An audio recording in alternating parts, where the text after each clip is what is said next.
You are looking at Julian's pronunciation guide, where we look at how to pronounce better some of the most mispronounced words in the world, like this other curious word. But how do you say what you're looking for today?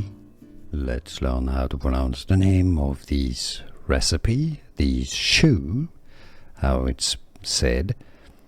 A phrase from French, so let's look at the French pronunciation. Choux. The X is silent, it's the plural, but the X is silent, so choux, it's still choux, okay? Not chou, choux.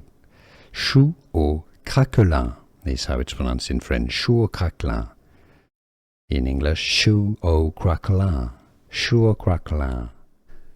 Here are more videos on how to pronounce more confusing words and names too many mispronounced. Like this video if you found it useful. I appreciate your support. I'll see you soon and thanks for watching.